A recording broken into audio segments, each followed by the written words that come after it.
금년도 지방세법 관계법이 많이 변경이 되었습니다. 그래서 저희가 소개시켜 드릴 부분은 지방세 기본법, 지방시행수법 또는 지방세법, 지방세특례제한법, 사업법의 관계 법령으로 아마 행안부에서 공평하고 정의로운 사회 구현을 갖다가 목표로 해서 지역 경제를 갖다가 활성화시키고 또 지역 균형 발전을 위해서 소비세 인상 등 그 포용성 강화에 역점을 두고 개정을 했습니다만 일부 주택 거래에 따르는 취득 세율이 아마 1%, 2%, 3%로 되어 있다 보니까 문턱 효과로 인해서 주택 유상 거래에 대한 세율 체계 개선 등 이런 부분이 미비점이 있기 때문에 이를 갖다 보완하기 위해서 개정하도록 한 것입니다.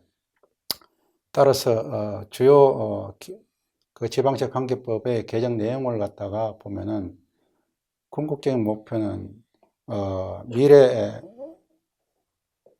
사회 발전과 포용성 강화라는 지방세 지원 확대를 갖다가 이원해서 하는 것입니다만 최근에 어려운 그 경제 현실 여건을 감안해서 첫 번째로 지역 경제 활성화 내지 일자리 창출을 갖다가 목표로 해서 기업에 대한 지원 감면을 갖다가 적극적으로 연장하도록 했습니다. 두 번째는 부품 소재 첨단 기업에 대한 성장을 강화하기 위해서 내수 활성화를 갖다가 지원하도록 한 것이 두 번째의 주요 내용이 되겠습니다. 그리고 세 번째는 부품 지역 경제 균형 발전에 있어서는 아까 전에 말씀드렸다시피 소비세율 인상을 갖다가 주도했고, 그 다음 영세 납세 의무자에 대한 간선 대리제 이런 부분을 갖다가 필수적으로 행정심판 전체주의를 갖다가 도입을 하도록 했습니다. 물론 행정심판 전체주의 도입과 관련해서는 2021년도부터 시행이 됩니다. 그러나 법 개정을 갖다가 금년도에 하고 1년 동안 유예기간을 갖다가 두도록 하고 있는 것이 이번에 큰 차이점이 되겠습니다. 따라서 2019년도 말에 개정되어 있는 지방세 관계 법령에 대한 주요 내용이 있습니다만은 여기서는 많은 내용을 포함하지는 못하고 기업과 관련된 지방세 관계 법령의 주요 내용을 중심으로 해서 지방세정의 운영상에 예상되는 쟁점 이 부분을 갖다가 주로 분석하고 그 다음 그에 대한 유의점을 갖다가 살펴보도록 하겠습니다. 그러면은 우선 첫 번째로 지방세 관련 관계 법령 주요 내용 중에서 제가 소개시킨 부분은 우선 취득세, 과세 대상을 갖다가 첫 번째로 보완했다는 점입니다. 우선 주요 내용을 보면은 친환경 자동차 충전 시설에 대한 과세 대상 범위를 갖다가 추가를 했다는 거죠. 그래서 충전 시설에 대한 그 시설의 종류를 갖다가 하나를 더 추가시켰다는 것은 결국 과세 대상 물건을 갖다가 자동차 충전 시설에 대해서도 과세 대상으로 하였다는 내용입니다. 그러다 보니까 취득세만 과세되는 것이 아니라 이와 더불어서 재산세라든지 이런 부분에 대해서도 추가적으로 과세 대상이 되었다는 것을 갖다 말씀을 드릴 수가 있습니다. 두 번째는 과세 대상인 전기 자동차에 대해서 과세 범위를 갖다가 조정한 그런 내용이 되겠습니다. 왜냐하면은 과세 대상에 대한 전기 자동차에 대해서는 지방세법상 차량을 정의를 함에 있어서 아까처럼 원동기를 갖추고 그 다음 그에 따라서 사람의 인원을 갖다 물자를 이동하는 그 수단으로서 이제 자동차를 정의를 하고 있습니다만은 여기서 이제 원동기라는 부분이 뭐냐? 이 원동기에 대한 정의는 그러면은 자동차를 갖다가 운행할 때 가솔린 내연 기관만을 의미를 하느냐 하는 문제가 있습니다만은 이런 부분이 아까처럼 과세 대상 부분을 어떻게 할 거냐 이런 부분이 관련이 되어 있죠. 그러다 보니까 이제 총 배기량 여기 보면은 총 배기량을 500cc 미만의 경우에만 우리가 과세 대상에서 종전에는 제외했습니다만은 그러면 전기 자동차의 경우는 그러면은 전체가 원동기가 없으니까 전체가 과세 대상이 아닌 것인가? 안 그러면은 전기를 모터로 움직이니까 모터도 원동기라 본다면은 그러면은 배기량이 없다면 전부 다 과시되는 것인가 하는 문제가 생기니까 이런 경우는 전격 출력 4kW 이하인 이륜 자동차에 대해서도 비록 배기량이 없지만은 과세 대상에서 제외를 하겠다는 그런 내용으로 개정이 된 것입니다.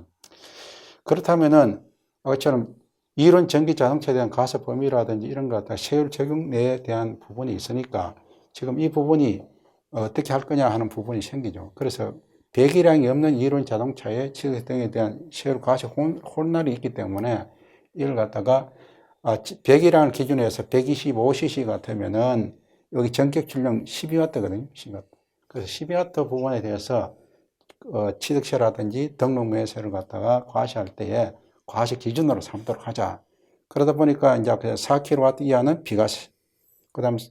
그래서 그다음 제 12kW 전격 125cc니까 12kW 이상의 경우에는 이제 취득세의 경우는 2%. 그다음 초과되는 부분은 4 내지 5%의 정도로 과세를 하도록 하고 마찬가지로 등록면세의 경우에도 12W 이상의 경우는 이건 비과세를 하되 이 부분이죠. 초과되는 부분에 대해서는 조건에 따라서 2 내지 3%로 개정을 하도록 하는 그런 내용의 개정 사항이 있었습니다. 그래서 이러다 보니까 이제 아까 2018년도 배기량 없는 자동차에 대한 과세 대상 범위에 대해서 조세 심판원 결정을 보면은 행안부에서도 그러면은 50cc 이하의 이륜 자동차에 대해서 비과세를 갖다가 한다면은 550cc 이하의 이륜 자동차를 갖다가 한다면은 결국 요거에 대한 그대로의 전격 출력 범위를 뭐냐? 여기 4kW 아니냐? 그럼 4kW하고 50cc 미만을 갖다가 매칭시켜 가지고 그러면은 이륜 자동차에 해당하는 걸로. 그래서 이제 최근에 카트기라고 있습니다. 전동 카트기 부분이 전점이 된 것이 있는데 여기 보면 이 카트기를 갖다가 면제되는 150cc 미만 인자 아닌지 여부를 갖다가 과세 대상 여부를 판단할 때 미리 선결을 해서 이제 심판원에서 아마 결정을 갖다가 한 사례가 있습니다. 자, 그러면 이제 여기서 이제 우리가 정점에서 눈여겨봐야 할 부분이 무엇인가를 본다면은 결국 취득세 및 재산세 과세 대상인 친환경 자동차 충전 시설이 그러면 범위를 갖다 과세 범위를 갖다 어디로 해야 될 것인가 하는 것이 문제가 됩니다. 왜냐하면은 2020년부터 과세 대상으로 하기 때문에 가정 충전 범위에 대해서는 이제 규정상 어떤 의미가 있는 것인가. 그래서 우선 두 가지 유형으로 생각해 볼 수 있죠. 여기 사진에 보면은 그 건물 바깥에 있는 거, 실외형 전기 충전 시설이 있죠. 있고, 그 다음 건물 내에 지하실이라든지 또는 건물 내에 실내형 전기 충전 시설이 두 가지 유형이 있습니다. 그러면 똑같이 전기 충전 시설에 대해서 과세를 갖다가 할 것이냐 여부가 이제 쟁점이 되죠. 자, 그러면은 여기서 이제 아셔야 될 내용이 뭐냐면은 우리가 그 전기 충전 시설이라는 것은 지방세법상 뭐냐? 시설로 규정되어 있다. 즉, 시설은 지방세법 제6조 4호에서 시설의 범위로 규정을 하고 있습니다. 그러다 보니까 이 범위는 결국은 건물 외에 있어야 되느냐, 그럼 딸리 있는 부분이 있느냐 하는 부분이 생길 수가 있는데 우리가 정의를 할 때에 건축물이라는 것은 지붕과 벽 또는 기둥으로 이루어지고 있고 그 다음 건축물이라고 이야기했을 때는 방금 이야기한 건물은 지붕과 벽 또는 기둥으로 이루어져 있지만 건축물이라고 이야기했을 때는 건축물을 갖다가 어떻게 정의하냐 하면은 이거는 건물과 시설로 나눠진다 이 말입니다. 결국 건물과 시설로 나눠지니까 건물은 아까처럼 벽 또는 기둥으로 이루어져 있지만 시설물의 경우는 독자적으로 건물과 따로 떨어져 있어야 된다는 결론이 생기죠. 그렇기 때문에 실내형 청경 시설에 대해서는 여기 과세 대상이 되지만은 실외형의 경우는 과세 대상에서 제외된다는 걸 알 수 있을 겁니다. 그래서 이런 부분이 큰 차이점이라고 볼 수 있고요. 다만 실내형 충전 시설의 경우에는 별도로 아까 과세 대상이 되지 않지만은 이 부분은 지특법에 보면은 47조 2와 47조 3에 보면은 녹색 건물 인정 건축물에 대해서는 감면을 하도록 되어 있습니다. 그러다 보니까 취득세라든지 재산세가 일부 감면하는 그런 부분이 있다는 것 갖다가 참고로 해 주시면 될 것 같습니다. 다음 두 번째로 이야기해야 할 부분이 이제 의제 지목 변경과 관련해서 납세 의무에 대한 규정이 있고요. 그에 따라서 이제 세율을 갖다가 어떻게 적용할 것인가 하는 부분이 우리가 요번에 큰 차이점이 되는데요. 우선 이 부분이 아마 납세자들이 상당히 어려워할지도 모르겠습니다. 왜냐하면은 우선 그 지목 변경이라고 하는 그 자체가 하나의 간주취득세 납세 의무가 발생이 되는데, 문제는 지금 지목 변경이 된 상태에서 건물을 짓게 되면은, 또는 건물이나 또는 정원이나 부속 시설물을 갖다가 설치를 하게 되면은 그 자체를 갖다 지목 변경이다, 이런 식으로 하다 보니까, 그러면은 어떤 경우에 그러면은 지목 변경에 대한 납세 의무가 발생이 될 수 있는 것인가 여부가 이제 하나의 쟁점이 될 수가 있습니다. 그래서 이 경우에 이제 주요한 내용을 보시면은, 자, 지금 주요 내용이요.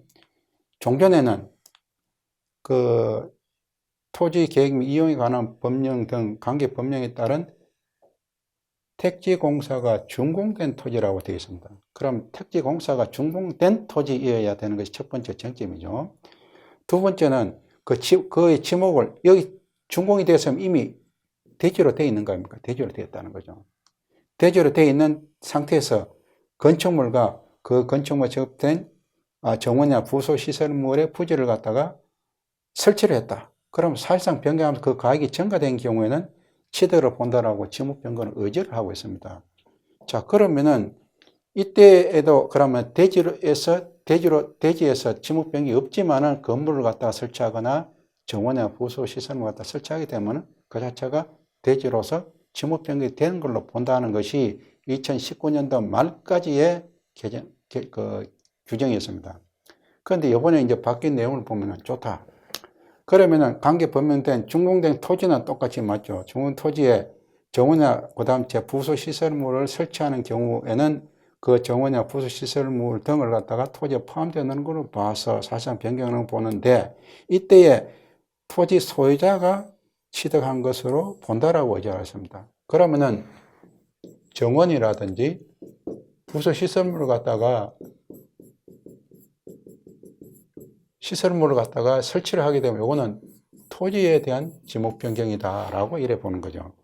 그런데 문제는 여기서는 건축물하고 아까처럼 이 정원을 갖다 동일하게 같이 규정이 되기 때문에 전부 다 토지 지목 변경으로 봤죠. 그런데 여기서는 자, 건축물을 갖다가 건축하면서 토지에 부수되는 정원에 이런 걸 갖다 설치하는 경우는 이때는 건축물에 포함되는 걸로 이래 본다는 거죠. 그러면 동일한 건데 아까처럼 건물을 갖다가 지을 때 건물 건축 시에 부수되는 것이라면은, 부수되는 경우는 이때는 건물로 가시한다는 이런 뜻이죠. 건물. 자, 건물의 원시 취득으로 보겠다는 이런 내용입니다. 건물을 갖다가 취득한 것으로 본다라고 되어 있지 않습니까? 취득을 본다는 것은 결국 건물을 갖다가 원시 취득하는 것이다, 이런 식이죠. 이거 지목 변경입니다. 자, 그러면 이 두 가지가 어떤 의미를 갖고 있느냐 하는 걸 갖다 아셔야 되는데, 여기서는 토지의 지목 변경을 한다는 것은 세율이 2%가 적용이 됩니다. 2%. 그때 비해서 만일 이게 건물의 원시 취득으로 되면은 어떻게 되냐면 세율이 2.8%가 되어버리죠. 2.8%. 그렇기 때문에 이 지금 종전과 차이점은, 종전에는 전부 다 건물이나 또는 부수시설물, 정원의 부수시설물 설치하면 전부 다 2%죠. 2%.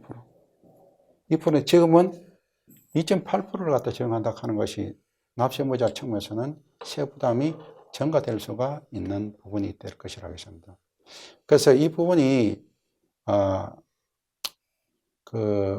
많은 내용을 갖다 포함할 수 있습니다만은, 우선 여기서는 결국은 이제 아까처럼 건축물을 건축하는 경우에는 아까처럼 조경공사비라든지, 그럼 주요 쟁점이 되는 것이 뭐냐?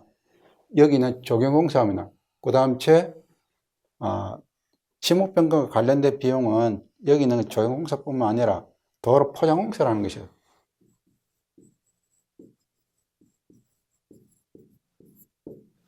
이 도로 포장공사가 똑같은 문제가 생겨요. 이 비용을 갖다가 그러면은 지목 변경 비용으로 2%를 이어낼 것인가? 안 그러면은 건축물을 건축하니까 그러면은 건축물에서 2.8%를 갖다가 정하는데 과표를 낼 것이냐 여부가 쟁점이 된다는 것입니다.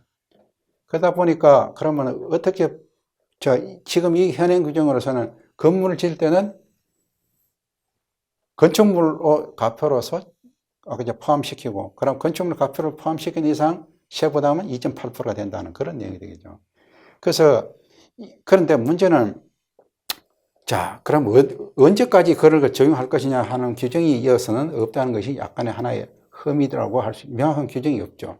그래서 이 부분에 대해서는 그럼 언제까지 할 것인가 이 부분에서 명확한 내용은 없습니다. 다만 우리가 알 수 있는 거는 자 건물 지을 때까지 그러니까 그 처음에 나대지 상태에서의 그 택지개발사업지구내 나대지 땅을 갖다 분양받은 그 후에 건물 최초로 지을 때까지는 그 사람한테 그 이유는 안 된다고 이래 봐야 될 것이 아니냐 하는 것이 이제 판단을 갖다 할 수 있는 부분이죠. 그래서 이 최근에 도로 포장공사비 이 쟁점 이 규정 지금 그 지방세법에서 이 규정을 갖다 마련한 다음에 처음으로 이제 과치된 부분에 대해서는 나올 수 있는 부분인데요. 이 부분에 대해서 이제 도로 포장공사비라는 것이 이제 어떻게 될 것이냐 하는 부분이 되어 있습니다. 그죠? 그러면 여기서도 건축물에 접속되어 있는 정원이나 그다음 부지로 사실상 변경하면서 그 가액이 전가된 경우 취득을 보도록 되어 있다면은 이때는 그러면 납세문은 준공 시점에 이런 것이 이루어졌지 않느냐. 그러면 아까처럼 이 도로 포장공사비라든지 조공사비 이런 건 특별한 감면한다는 내용이 있지 않기 때문에 결국은 어디에 해야 된다? 지목 변경비에 포함을 시켜라 하는 겁니다. 그래서 지금 종전과 큰 차이점은 종전과 차이점은 다시 한번 강조드립니다. 종전과 차이점은 본래는 지목 변경이라는 것은 지목이 바뀌어야 된다는 거죠. 그렇다면 아까 지목이 바뀐다는 것은 대지로 지금 현재 있으면 대지 이전에는 전답 인멸하든지 이런 상태에 있다가 대지를 바뀌어야 되는데 지금 문제는 택지개발 사업지구 내에서 아까처럼 이미 대지로 변경이 되어 있지만 그 위에다가 건물을 짓거나 또는 정원이나 보수시설을 설치하게 되면 그 자체를 갖다가 하나의 지목 변경 행위로 본다는 겁니다. 본다는 거다. 만일 금년도부터는요, 그 위에다가 아파트를 짓는데 건물을 짓게 되면은 이 비용은, 즉, 주 쟁점 비용은 뭐냐 하면은, 도로 포장공사비라든지, 그 다음 조경공사비는 어디에 포함시킨다? 건물에 포함시키라는 것이 큰 차이점이라고 할 수 있습니다. 자, 그래서 택지개발 사업지구 내 지목 변경 의제 규정에 따라서 아까 세율 특례도 자 1항에 따른 소유자 그리고 본문에 따르는 지목 토지의 소유자에 대해서는 뭐를 해야 된다? 바로 세율 특례 2%를 적용하라. 그러면 건축물을 할 때는 2.8%를 적용, 건물을 할 때는 2.8%, 토지를 갖다가 할 때는 세율 특례 규정에 있는 지방세법 15조 2항 제7호에 따라서 하라 이 말입니다. 7호에 따라서.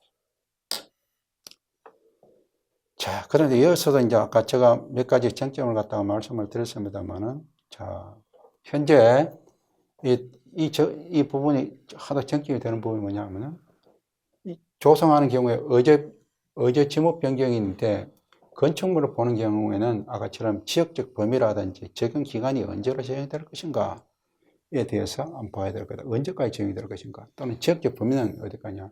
왜 제가 이걸 갖다 쟁점을 시키냐면은, 이 2015년 이전까지는 이런 규정이 없었습니다. 없다가 이게 2016년도에 심설이 됐고 2019년까지 아까 제가 종전 규정 같이 이제 그 택지개발 사업지구 내에 있는 준공된 토지 내에서는 건축물을 짓거나 또는 정원을 갖다 조성하게 되면은 지목 변경으로 본다. 토지의 지목 변경. 금년도부터는 그렇지는 않고 이를 갖다가 건물 지면은 건물 갚아야라 이래 됐죠. 그런데 문제는 그에 따라서 이제 아까처럼 세율의 특례 규정을 갖다 다시 한번 보자.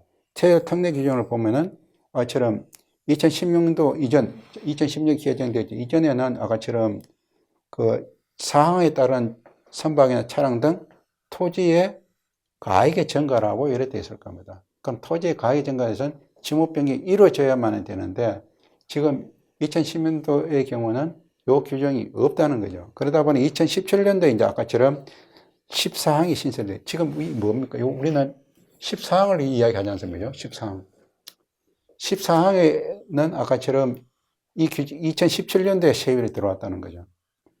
그리고 그 다음 그 2020년도에는 아까처럼 법 개정하면서 아까처럼 2014 항 본문에 따른, 그리고 아까처럼 여기서는 그냥 요까지, 요 본문에 따른 거는 토지에 대한 지목 변경, 나머지 이 부분은 단서 규정에 있는 거는 이 뭡니까? 단서 규정은 건물.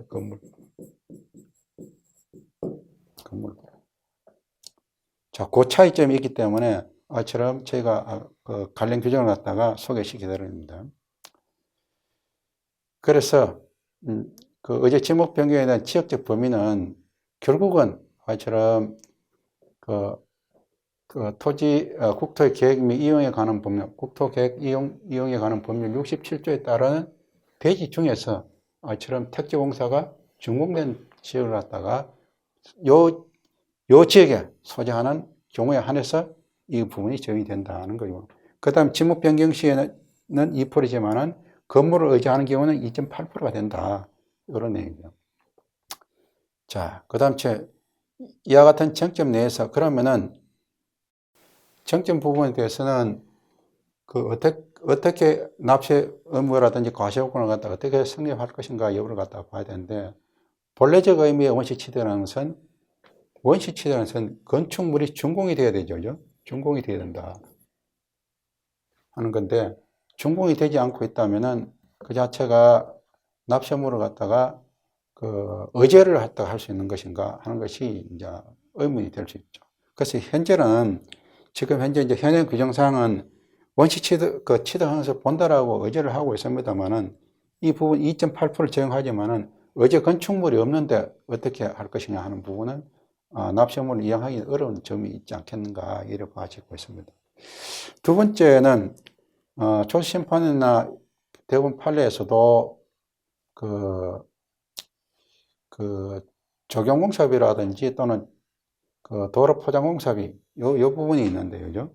그걸 갖다 이제 여기 쟁점 비용이라 한다면은 이 부분도 그러면 현행 법리상 아까처럼 일탈 부분이 없느냐 하는 부분이 있습니다. 그래서 뭐 궁극적으로는 아까 법에서는 자, 지목 변경이 되어 있지만은 이 부분은 건물을 치도한 것을 보겠다라고 규정이 되어 있는 이상 여기 있는 것처럼 지목 변경에 대한 부분은 정원이라든지 또는 조경공사 이런 부분에 대해서는 지목 변경에 포함을 갖다가 해야 되느냐 하는 부분인데, 여기서 이제 제가 만약 법리적인 문제를 이야기한다면은 이 부분이 있지 않느냐. 쟁점 적용비라든지 이런 것 자체가 전다 토지에 부합물이라면은 이 부분이 건물에 포함되지 않고 토지에 포함하는 것이 법리적으로 맞지 않느냐. 그런 부분이 생길 수 있죠. 하여튼 이 부분이 하여튼 논란의 소지는 있을 걸로 봐집니다만은 향후에 이제 이 부분이 법이 바뀌었기 때문에 처분청에서는 이 부분에 대해서 건축물의 과세 표준을 포함하도록 아마 포함해서 과세하는 부분이 있을 겁니다. 그래서 이 부분이 향후에 하나의 또 쟁점이 될 수 있지 않겠느냐 는 거죠. 그래서 지목 변경 행위에 대한 과세 표준의 세 번째로 이제 이야기할 수 있는 부분은 지목 변경 의제 부분에 대해서 그 과세 표준과 세율에 대한 부분이 2010년도까지에는 신고 납부 의무가 없었습니다만은 추가적으로 이제 변경 행위를 갖다가 할 때는 납세의무라든지 이런 부분이 있는데 2016년 이전에까지의 지목 변경에 대해서는 과세 표준 세율 또는 취득 시기에 관한 규정에 대해서 입법적 미비를 하고 있기 때문에 이게 법적 효력이 있는지 여부에 대해서는 납세의무자에 대해서는 이행을 하기 힘들지 않겠는가 이런 쟁점을 갖다가 두고 있습니다. 그 다음 제 이야기해야 할 부분은 허위 무신고라든지 허위 가소 신고한 경우에는 취득세 과세 표준을 갖다가 달리하도록 하는 규정이 금년도에 별도로 생겼습니다. 즉 무슨 말이냐면은 납세의무자가 금연계약서에서 금연을 받고 신고를 했다 하더라도 국세청에서 제출하는 자료라든지 또는 부동산 거래 신고에 관한 법률에 따라서 조사를 갖다가 하는 경우에 이 조사 결과에 따라서 그 당초 검인을 받을 당시에 신고 납부를 했지만은 그 자체가 낮은 경우는 확인된 가액으로 하도록 하는 것이 금년도에 바뀐 내용이 되겠습니다. 그래서 국세청에서 과세 자료라든지 실거래 조사 가액 통보를 받으면은 통보 가액이 높게 되면은 그 차액만큼 취득세를 갖다가 추징하도록 하는 것입니다. 그러다 보니까 만약 통보된 가격이 높은 경우에는 환급하지 않고 당초 그 가액을 갖다가 그대로 하게 되어 있습니다. 그리고 만일 국세청에서 통보 자료에서 추정할 경우는 그럼 당초에 신고 납부를 갖다가 과소 신고를 납부를 했거나 또는 신고를 납부를 하지 않았을 경우에 이런 경우에는 여기 있는 것처럼 과소 신고 가산세에다가 납부 불성실 가산세를 갖다가 부과하도록 납부 불성실 가산세와 과소 신고 가산세를 과세를 갖다가 하도록 한다는 것이 법 개정의 주요 내용입니다. 그 다음 또 하나는 취득세 과세 표준에 대해서 종전에는 관련 법령, 즉 농지법이라든지 관련 법령에 따라서 의무적으로 부담하는 비용의 범위를 갖다가 일종의 열거를 해놨습니다만은 이 부분을 약간 더 구체적으로 해서 추정한 부분이 있는데 그 부분이 바로 미술품과 관련한 부분입니다. 그래서 예를 들면은 그 문화예술진흥법에 따라서 미술 작품을 설치하거나 또는 기금을 갖다가 출연하는 금액에 대해서는 이 부분도 취득 당시에 건물가격에 포함하도록 하고요.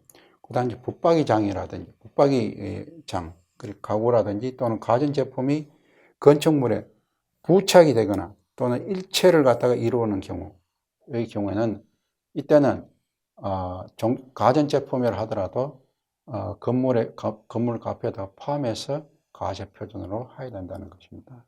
그리고 아까 말씀드린 정원의 부속물을 갖다가 조성하거나 설치하는 경우 이런 경우에는 지목 변경 비용으로 포함하지 않고 건축물의 과세 표준에 포함하도록 하는 것이 요번에 개정된 그런 내용이 됩니다. 자, 그러면은 쟁점 사항을 하나 보실까요? 자, 그러면은 국세청에서 통보된 자료가 낮은 경우는 그럼 환급 대상이 되는 것인가? 이런 부분이 환급 대상 가능성이 있는가? 높게 되면은 높은 가액을 갖다가 갚도록 하지만 낮게 하면은 부족액만큼 어떻게 할 거냐 하는 부분이죠. 그래서 아까처럼 그 확인된 금액보다도 적은 경우에는 확인된 금액 마이너스 금융계약서 상에서의 신고 금액 요 차액 부분만큼을 갖다가 추정하도록 하는 것이 개정된 사항인데 이때 이제 아까처럼 요 부분에 대해서는 개정이 됐지만은 과거에도 이런 규정이 있었습니다. 과거에도 1995년도 개정된 당시에도 이런 국세청에서 통보된 자료하고 그 다음 신고된 자료하고 차이가 있을 경우에 그 높은 가격을 한다는 규정이 있었습니다만은 이 부분이 아까처럼 운영상 문제가 있었기 때문에 1995년 12월 6일자 개정 시에 이 부분을 삭제를 했습니다. 왜냐하면은 어느 가액이 더 진정한 가액인가, 어느 가액이 더 진정한 가액인가에 대해서는 이걸 우선적으로 먼저 판단을 해줘야 되는데 현행 규정상에서는 아까처럼 조사한 가격이 더 우선한 것이다. 이러다 보니까 국세청에서 통보한 가격이 더 우선한 것이다. 이러다 보니까 이 과소 신고 가산세를 적용하는 것이 타당하다고 본다면은 그럼 어느 단 가격이 국세청에서 통보된 가격이 더 진실된 가격인가? 납세자가 금융계약서에서 신고된 가액이 더 진정한 가액인가? 이 여부에 대해서 먼저 판단이 있어야 될 것 같습니다. 그런데 이런 경우에 이제 아까처럼 만일 국세청에서 아까 더 높게 한다면 이 환급 대상으로 봐야 돼. 그 국세청 가액이 더 진실된 가액이라면은 진실된 가액보다도 더 낮게 했으니까 경정 청구를 해서 환급 대상을 해야 되지 않느냐 하는 그런 부분이 생길 수가 있겠죠. 그래서 이와 관련해서 이제 그 조세심판은 2019년도 12월 달에 나타난 조세심판 결정에 보면은 국세청 통보가액 자체는 사실상 취득가격으로 본다는 것이 맞느냐 하는 부분이 있습니다. 그렇지만 물론 종전법에서는 있지만 그 자체가 사람 정정가액이라는 것 자체가 취득가세법을 삼을 수가 없다고 했죠. 즉 무슨 말이냐면 국세청 통보가액 자체도 어느 것이 진실된 가액이냐를 갖다 먼저 선행 조건을 판단을 해줘야 되는 것이지 국세청 자료가 무조건 맞다. 그럼 무조건 맞다 하면은 그걸 갖다가 더 높게 신고했다. 그러면 그 부분만큼은 국세청 자료보다 늦게 신고했으니까 그 높게 신고한 가액만큼은 납부를 갖다가 과다 납부했으니까 환급해야 되지 않나 하는 그런 논리가 생길 수 있죠. 그래서 이거는 입법적으로 보완이 돼야 할 그런 사항이 아닌가 이래 봐집니다. 다음 신탁재산에 대한 중과세 부분인데요. 이 부분에 대해서도 신탁재산에 대한 본점 사업용 부동산에 대해서 중과세를 할 수 있도록 규정을 갖다 명확하게 했고, 다만 요번에 이제 신설된 부분이 있는데, 요거는 본점 사업용 부동산이 아니고 대도시 내에서 법인 실수로 5년 이내에 취득하는 일체 부동산에 대해서는 중과세를 한다.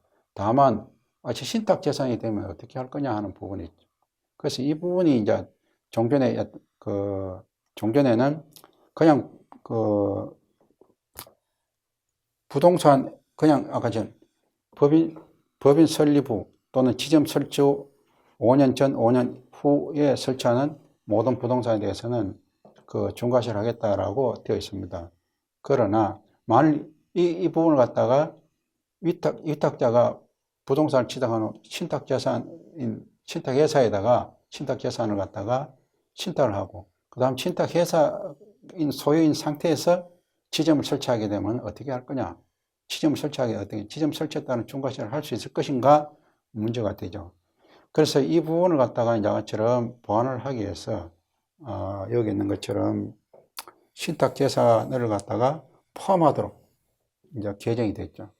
그러다 보니까 신탁재산에 대해서도 그러면은 중과세를 갖다가 할 수 있도록 하는 근거를 마련해 놓고 이때의 시행령에다가 지방세법 시행령에다가 어떻게 했냐면은 수탁자가 신설한 신탁재산의 경우는 취득의 목적이라든지 법인 사무실 등을 갖다 설치하거나 하는 시기에 대해서는 위탁자를 기준으로 판단한다고 되어 있습니다. 그러다 보니까 위탁자가 설치한 걸로 봐버린다는 거죠. 위탁자가 설치하고. 그리고 아까처럼 이에 대해서도 이제 중과세할 수 있는 근거가 생겼다는 겁니다. 자, 이 부분에 대해서도 아까처럼 2018년도 조심판안 결정에 보면은 대도시 내에서 신탁재산에다가 지점을 설치하게 되면은 중과세를 갖다가 할 수 없다. 중과세 대상이 아니라고 했습니다. 자, 이 중과세 아니라고, 왜냐하면은 그 중요한 논거는 뭐냐면은 신탁재산은 누구의 재산이냐, 위탁자의 재산이냐, 안 그러면은 수탁자의 재산이냐라고 이제 정정이 되는데, 기본적인 거는 신탁재산은 수탁자를 기준해서 판단하도록 과세를 한다는 거죠. 그래서 수탁자가 재산이니까 수탁자가 대도시 내에서 기존 법인이라면 중과세를 갖다가 할 수 없다는 그런 결론이 생기죠. 자, 문제는 이제 또 하나 쟁점이 될 수가 있는데, 대도시 내에서 신설법인 5년 이내 취득하는 위탁자의 지점 설치 이전에 만일 신탁한 경우에도 그러면은 이걸 갖다가 중과 추징을 할 수 있느냐 하는 문제가 생길 수가 있습니다. 이 부분에 대해서는 아까 얘기한 것처럼 조심판에서는 중과세가 안 된다고 이제 결정한 바가 있죠. 그런데 문제는 자, 여기 있는 것처럼 지점을 갖다가 설치를 했다. 그러면은 우선 처음에는 위탁자가 취득이 됐다. 위탁자가 취득이 되고 그 다음 주에 이걸 갖다 수탁자에 넘긴 거거든요. 수탁자에 넘기면 이 수탁자의 상태에서 지점을 갖다가 설치를 한다는 거죠. 그럼 이 지점에 대해서 위탁자가 취득한 것으로 봐서 중과세를 할 수 있을 것인가 여부가 이제 쟁점이 돼요. 실제로는 수탁자 재산이죠. 수탁자 재산이다. 수탁자 재산인데 이 지점에 대해서 위탁자가 사용을 하니까 그럼 위탁자를 할 것이냐. 근데 문제는 뭐냐면 위탁자에서 수탁자를 할 때 뭐가 되냐 하면은 어떤 비과세 되어버려요. 비과세 되어 있는 상태에서 아까처럼 중과세를 할 수 있느냐 곱하기 3배 해봐야 제로가 되어버립니다. 자, 이런 문제가 좀 생길 수 있지 않겠느냐 하는 문제가 이제 하나의 전경이 되어 있습니다. 그래서, 그럼 또 하나의 문제는 수탁자 소유 상태에서 중과세를 구비했다면은, 그럼 납세무자는 누구냐? 그럼 납세무자는 수탁자로 해야 되느냐, 위탁자로 해야 되냐 하는 부분이 또 생길 수가 있습니다. 그래서 이 부분에 대해서도 아처럼 위탁자를 기준으로서 판단한다는 말이, 자, 위탁자를 기준으로서 판단한다는 말이 어떤 의미를 갖고 있느냐. 중과세 요건을 갖다 판단할 때는 위탁자로 하지만은 그에 대해서 납세 의무의 이행은 누구라 해야 하냐. 누구 상태에서 하냐. 수탁자인 상태에서 그 중과세 요건을 갖췄기 때문에 납세 의무를 갖다가 누구가 이행을 해야 되냐 하는 문제가 있습니다. 그래서 이 부분에 대해서는 수탁자 취득세를 갖다가 대부분 판례에서 취하고 있기 때문에 그 장부가액이라든지 이 부분은 무엇으로 해야 되냐, 또는 이때 아까처럼 넘어갔다면 이때 무상 취득을 해야 되냐 하는 이런 부분이 가시 표준화한 부분이 또 생길 수가 있죠. 그래서 이 부분에 대해서는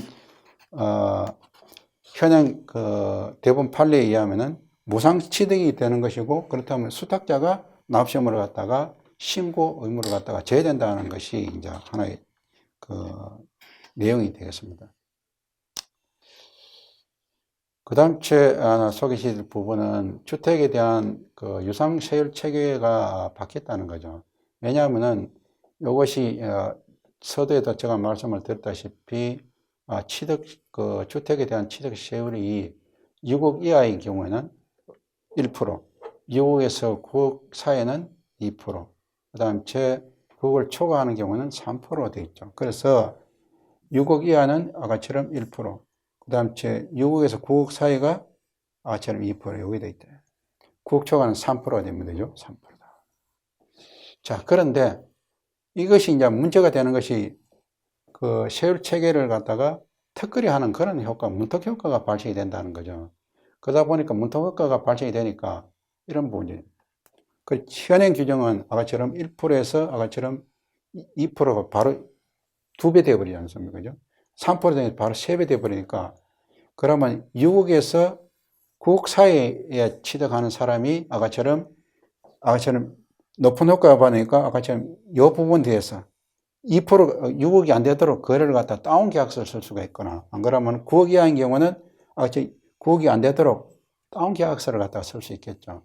그래서 이런 부분을 갖다가 막기 위해서 아까처럼 6에서 9 사이를 갖다가 이렇게 해가지고 그 비례세율로 쭉 가도록, 그렇게 6억 이하의 경우는 6%라도 6억 초과하게 되면은 이 부분을 갖다가 비례세율로 만들어서 한다는 거죠. 그래서 취득 당시에 가액에다가 3분의 2에다가 마이너스 3을 갖다 한 다음에 100분의 1을 갖다가 곱하는 그런 방식으로 세율을 갖다가 세분화하겠다는 그런 내용이 되겠습니다. 그런데 문제는 금년도에 이제 유상 취득 세율에 대한 특례를 배제하는 규정이 하나 생겼는데요. 그것이 뭐냐 하면은 대통령령으로 정하는 1가구 4주택에 해당하는 주택을 갖다가 취득하는 경우에는 비록 주택을 갖다 유상거래로 취득했다고 한다고 하더라도 이 부분에 대해서는 4%를 적용했다. 자, 1가구 4주택 이상에 해당하는 주택을 취득하는 경우에는 이때는 특례세율 1 내지 3%를 갖다가 적용하는 것이 아니라 이때는 4%를 적용해요. 4%. 그러니까 아까처럼 6억 이하를 갖다가 취득한다 하더라도 1가구 4주택이 되어버리면 이때는 주택에 대한 특례세율이 없어지고 무조건 4%가 되어버린다. 그럼 1가구 4주택의 범위를 갖다가 어떻게 정할 것인가를 갖다가 정했는데 이것이 지방세법 시행령에 정하고 있다는 거죠. 시행령에서. 어떻게 정하고 있느냐 하면은, 자, 대통령령으로 정하는 1세대 4주택 이상을 취득하는 주택이라고 정의하고 있는 것은 취득할 때, 요번에 취득할 때에 네 번째로 취득하는 주택이다. 이래 된 거죠. 그럼 그때는 어떻게 되냐? 그럼 세대 요건하고 그 다음 주택 요건이 있는데, 여기서 이제 아까처럼 그 4주택이라 하는 것은 결국은 현재 취득 당시에 이미 주택이 4개 이상이 있어요. 4개 이상을 소유하고 있는 세대가 추가로 취득하는 모든 주택이다. 모든 주택. 그리고 모든 주택이니까 이때 취득하는 부분이 이제 공유주분으로 취득할 수도 있고, 그 다음 제 부속 토지만 취득할 수 있는데, 이 부분도 전다 주택이 있는 걸로 봐버리는 거죠. 그럼 1항을 정할 때 이제 1세대 개념이 있는데, 1세대를 갖다 또 어떻게 볼 거냐 하는 부분인데, 요 1세대 개념은 지방세법상 1가구 1주택에 대한 감면이라든지 1가구 1주택에 대한 특례 규정이 많이 있습니다. 이 부분과 약간 차이가 있다. 어떻게 차이가 있는가 하는 부분은, 우선 1세대는 지금 현재 보는 그 1세대의 개념은 여기 있는 것처럼, 자, 어떻게 보냐 하면은, 자, 주민등록법상에서의 주민등록표에 대해서 일단은 기재가 돼 있어라. 형식적 요건을 갖다가 하고 있죠. 그래서 형식적 요건을 갖다가 구비하고 있고, 그 다음에 또 하나는 외국인이 있다면 외국인 등록표에 대해서 함께 기재되어 있을 것을 요건하는 가족이어야 된다. 동거에는 제외한다는 거죠. 다만 취득한 자가 아까처럼 배우자라든지 미만의 직계 비속 또는 부모라든지 주택을 취득한 미혼이고 30 미만의 경우에는 한정한다는 그런 내용이 있습니다만, 자, 이런 경우에는, 자, 이 경우에 1가구가 속한 것으로 보도록 이렇게 있는데, 여기서 있는 것처럼, 자, 이 특례 범위, 그러면 그 취득세의 세율 특례를 갖다 적용하는 부분이 상속시 취득세를 적용하는 건데, 또는 주택 재개발 사업을 할 때 1가구 1주택에 대한 감면을 갖다가 하는 경우, 이런 부분인데, 요거하고 여기 있는 1세대하고는 그 범위가 또는 범위라든 이런 부분이 차이가 있다. 자, 주택에 대한 유상세율이 아까 제가 말씀드린 4% 적용이 되지만은 특례세율을 적용하면 0.8% 되는 1가구와는 틀린 거죠. 그래서 여기서는 공부를 기준으로 한다는 거죠. 공부를 기준해서 세대별 주민등록표 또는 외국인 주민등록표. 요는 여기서 판단할 때는 외국인 주민등록표 해당이 하고 세대별 주민등록표만 해당이 됩니다.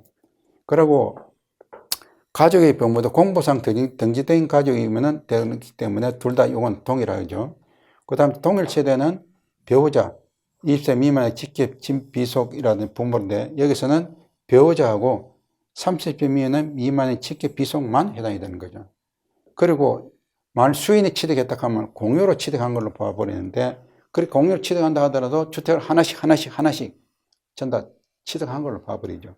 그런데 비해서 여기서는 상속 지분 제일 큰 자를 갖다가 기준하고, 만일 똑 동일하다면 거주자를 갖다가 기준하고, 그에다 딱하다면 연장자를 갖다가 각각 소유한 걸로 보는 것 때문에 여기서 취득하는 거하고 여기서 취득하는 건 전혀 다른 내용이죠.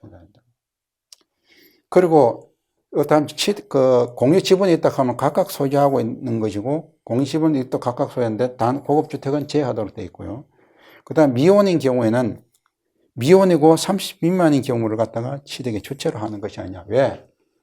취득자가 미혼이고 30세 미만인 자인 경우에 한정한다고 되어 있기 때문에 그렇게 해석을 해야 되지 않느냐 하는 것이 이제 해석 내가 되겠습니다. 그래서 이런 규정이 있고, 그러면은 정점상으로 몇 개 봐야 할 부분이 있습니다만은, 자, 그러면은 1세대의 범위에 대해서, 자, 사례와 같이 A 세대의 경우에 주민등록표에 등재된 경우에 조부모가 있다. 이제 할아버지 할머니가 있다. 그럼 할아버지 할머니가 있고, 그 다음 A 세대의 주민등록상에 등재된 경우는 할아버지 할머니는 별도 세대가 되겠다는 거죠. 그러면 아까처럼 세대별 주민등록표 상을 갖다가 기준으로 한다면은 여기 있는 부분은 전부 다 포함이 되겠죠.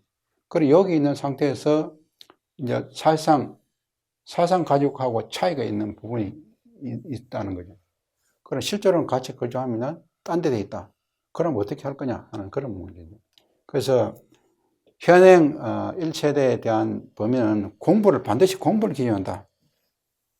공부를 기준해서 1세대를 하기 때문에 예외적으로 하는 부분은 본인의 배우자 또는 미혼인 직계 빈속 또는 부모인 경우에는 동일 세대가 아니라 하더라도 동일 세대를 본다라고 되어 있기 때문에, 조부모의 경우에는 그렇지는 않죠. 조부모는 예를 갖다 인정하는 것이 아니기 때문에 이때는 별도 세대가 되어버린다. 별도 세대.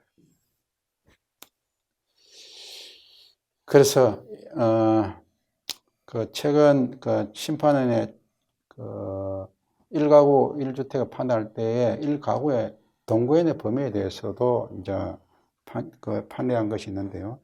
자, 동거인의 경우에는 아까처럼 부모, 형제라든지 이런 것이 전부 다 되어 있는 동거인의 경우는 무조건 제한다. 될 것인가? 안 그러면은 가족의 범위에 아까처럼 배우자의 형제 자매의 경우에는 생계를 같이 하는 자로 규정하고 있다는 거죠. 그래서 사상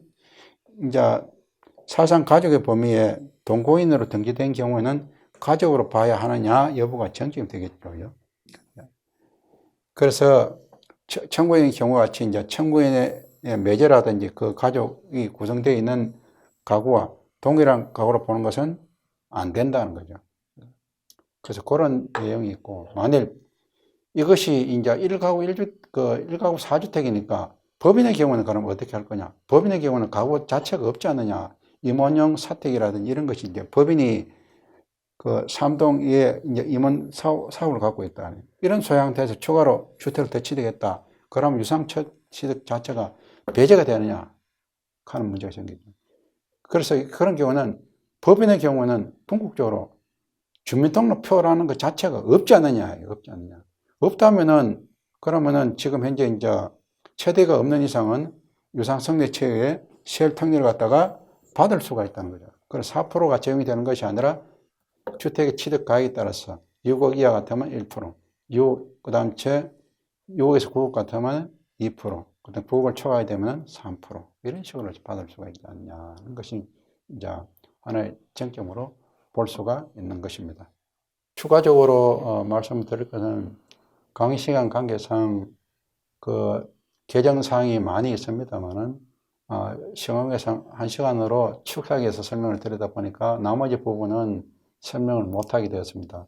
못하게 된 부분은 저희가 강의 자료를 갖다가 여기 이 홈페이지에다가 공지를 하도록 할 계획입니다. 그래서 나머지 부분은 참고해 주시기 바랍니다. 감사합니다.